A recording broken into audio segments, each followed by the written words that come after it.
नमस्कार, जय हिंद, जय भारत।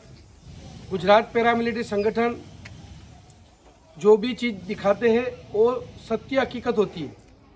चाहे गुजरात के कोने कोने में जो विशेष करके जो यूट्यूब चैनल है, केवल हमारे पैरामिलिट्री जवान जो देश की आन बान शान के लिए, तिरंगा की आन बान शान के लिए अपना सर्वोच्च योगदान देते हैं। उसके बाद जो गवर्नमेंट की तरफ से एक कल्याण बोर्ड बना है वो केवल पेपर पर ही है ऐसा लग रहा है।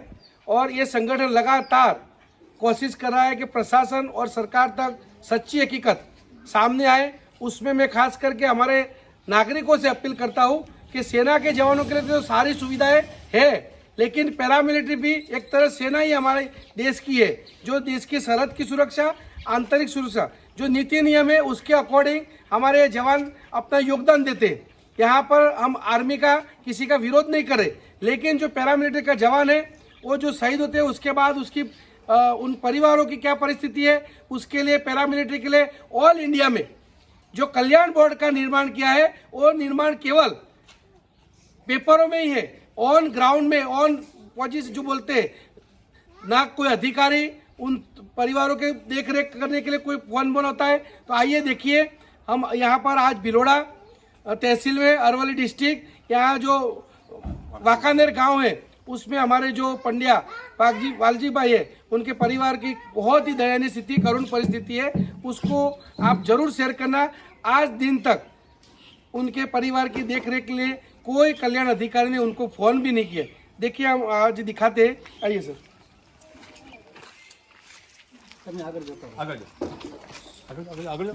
आगे कमलाबेन जी बताए तो एक बार प्रॉब्लम बोलियो।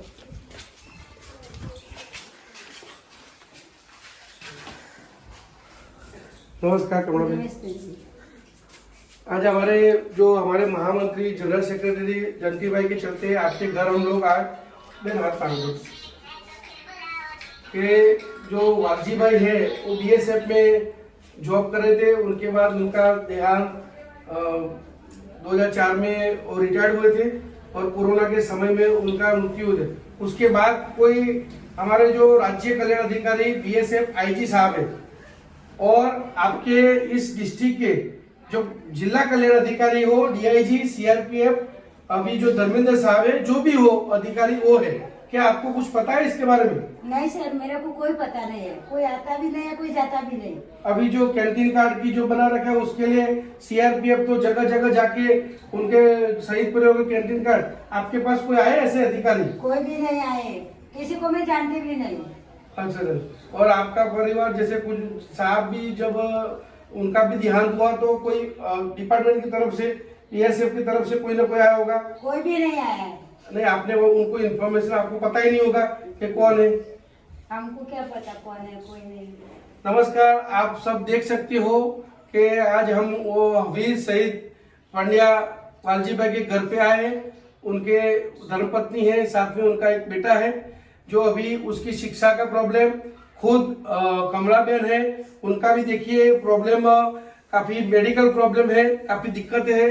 तो सरकार और जो प्रशासन ने, सरकार ने तो बना रखा है कल्याण बोर्ड, लेकिन वो केवल ऑन जॉब वाले अधिकारी है। गुजरात की बात करें तो गुजरात के हमारे आईजी साहब जो कल्याण अधिकारी है वो बीएसएफ के आईजी है, और बगल में जो साइड में डीआईजी साहब है वो भी ऑन जॉब है। सीआईएसएफ अभी जो कमांडेंट साहब है वो अहमदाबाद, और उनको भी कुछ डिस्ट्रिक्ट दिया है। लेकिन यहाँ पर मैं खास बोलना चाहता हूँ सीआईएसएफ कमांडेंट और ऐसे कई अधिकारी को आप देख सकते हो। मैडम, आपको क्या ऑनलाइन में पता चलता है? ऑनलाइन कोई मीटिंग में पता चलता है? कोई लिंक भेजेगा तो आप ज्वाइन हो पाओगे? नहीं। तो मैं खास करके कमांडेंट साहब, यहाँ पर कपिल साहब को भी अभी जो मीटिंग हुई भारत की मीटिंग, उसमें उन्होंने किसी को बताया बगैर ऑनलाइन कर दिया। ऑनलाइन ये परिवार को क्या पता चले, उनकी समस्या कौन सुनेगा? अगर आप कल्याण बोर्ड अधिकारी हो तो आपको फिजिकल उनको पूछना चाहिए कि आपकी समस्या है, या तो फिर आप डीजी साहब जो हमारे चेयरमैन है दिल्ली में बैठे, उनसे पूरे हर डिपार्टमेंट का डेटा लीजिए। कल्याण अधिकारी है तो आपको कल्याण अधिकारी के जो ड्यूटी है उसको आप समझिए। केवल खाली बोला मेरे पास आए तो सर आपके पास कौन आएगा? गेट पे बेचारे को पता तो होना चाहिए।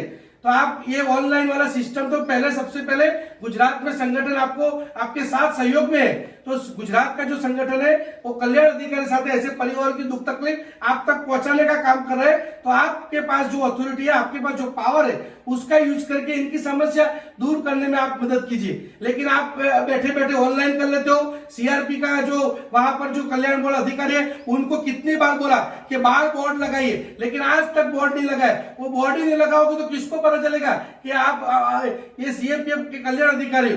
तो मेरी खास करके हमारे आईजी साहब जो राज्य कल्याण अधिकारी है उनके सामने भी ये बात रखी है। जो कई प्रश्न है उनका काम केवल आईजी बीएसएफ का ही नहीं है, उनका और गुजरात सीएपीएफ के इसी के तरफ ऑल स्टेट में सभी वेलफेयर अधिकारी को नियुक्त किया है मंत्रालय, गृह मंत्रालय ने। तो क्या वो खाली केवल दिखावे के लिए है? अगर ये दिखावे के लिए है तो उसको बंद किया जाए और प्रॉपर जो पैरामिलिट्री का जो कल्याण बोर्ड है, वो सेना के जो कल्याण बोर्ड है जिस गुजरात में है, वैसे हर भारत देश के हर कोने कोने में उसी के मुताबिक ये पैरामिलिट्री का कल्याण बोर्ड होना चाहिए। यही हमारे ये संगठन की मांग है, शहीद परिवारों की मांग है। सही मायनों में अगर सुचारू रूप से जो कल्याण बोर्ड खाली नाम का बना है, अगर इसी तरह काम करना है तो इसको बंद किया जाए। और आप जो अधिकारी हो उनके ऊपर हम मानते हैं कि वन सर्विस का भी कार्य जो होता है, जो जवान होते हैं उनकी भी कई समस्या होती है, उनको भी सुनना होता है। तो आप अपना लेटर से लिख दीजिए कि सर हम ये कार्य नहीं कर सकते। तो क्या है, एक गवर्नमेंट दूसरी तरफ सोच भी सके। तो मैं खास करके हमारे अधिकारियों को हाथ जोड़ के प्रार्थना करता हूं कि इस पर गंभीरता दिखाए, या तो इसको सुचारू रूप से कोई ऐसी व्यवस्था किया जाए, कोई एसओ बिठाया जाए गेट के पास। किसी का ऑफिस तो है नहीं, मिलना हो कल्याण अधिकारी को तो राज्य कल्याण अधिकारी कभी नहीं मिलेंगे, डिस्ट्रिक्ट कल्याण अधिकारी कभी नहीं मिलेंगे, उनके नीचे जो अधिकारी है उसके पास मिलके वापस जाना पड़ता है। तो कई इस तरह की समस्या आती है, तो उसके लिए खास गंभीरता दिखाए और इस पे जो भी व्यवस्था है उसको ठीक किया जाए। ये हमारी सबकी तरफ से गुजरात पैरामिलिट्री और शहीद परिवार ऑल इंडिया पैरामिलिट्री की तरफ से एक मांग है।